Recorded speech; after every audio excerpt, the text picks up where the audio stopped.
Hello, good morning. അപ്പോൾ ഇന്നൊരു പണി ലാഭമായിട്ടുണ്ട്. ഇന്ന് വെള്ളം അടിക്കേണ്ട പണിയില്ല രാവിലെ, അല്ലെങ്കിൽ അതൊരു പണിയാണ്. നല്ല മഴ പെയ്തതുകൊണ്ട് എല്ലാവർക്കും കിട്ടിയിട്ടുണ്ടാവുമല്ലോ ഈ മഴ. നല്ല മഴ ആയതുകൊണ്ട് നല്ല തണുപ്പും ചൂടൊക്കെ മാറി നല്ല തോട്ടത്തിൽ വന്ന് നിൽക്കുമ്പോൾ നല്ലൊരു തണുപ്പാണിന്ന്. അപ്പോൾ വെള്ളം അടിക്കുന്ന ആ ഒരു പണിയും ഇത് ഇല്ല ഇന്ന്. അപ്പോൾ ഇവിടെ ഒരു കയ്പ പഴുത്ത് ഇതിൻ്റെ വിത്തൊക്കെ താഴെ വീണ് കിടക്കുന്നുണ്ട് കേട്ടോ.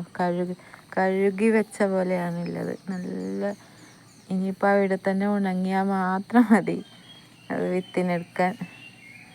അപ്പം അത് വിത്തിനായി ഞാൻ നിർത്തിയതൊന്നുമല്ല, കറക്കി വെക്കാൻ പറിക്കുന്നതിൽ നിന്ന് ബാക്കിയൊന്ന് അടർന്നപ്പോൾ നല്ലൊരു നല്ലൊരു പാകമായത് വിത്തായിട്ടുണ്ട്.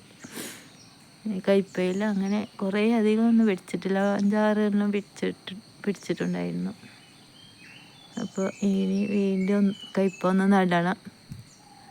അപ്പോൾ ഇത് ഫാഷൻ ഫ്രൂട്ടിൻ്റെ ഇത് പടർന്ന് നിൽക്കുന്നതാണ്.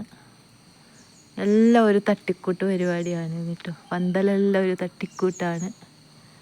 ഒന്നൊരു ശരിയായൊരു പന്തലിടാൻ സാധിച്ചിട്ടില്ല. ഈ കാറ്റ് വന്നാൽ എന്താവുമെന്ന് എനിക്ക് തന്നെ അറിയില്ല. ഈ പന്തലിൻ്റെ എല്ലാ അവസ്ഥ എങ്ങനെയാണ്. കോയപ്പന്തലായാലും എല്ലാവരും തട്ടിക്കൂട്ടി ഇങ്ങനെ വെച്ചിട്ടുള്ളതാണ്.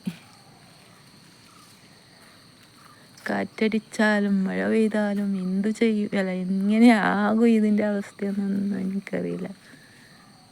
അതുപോലെ നിൽക്കുന്നുണ്ട്. അപ്പോൾ tata, bye bye, see U.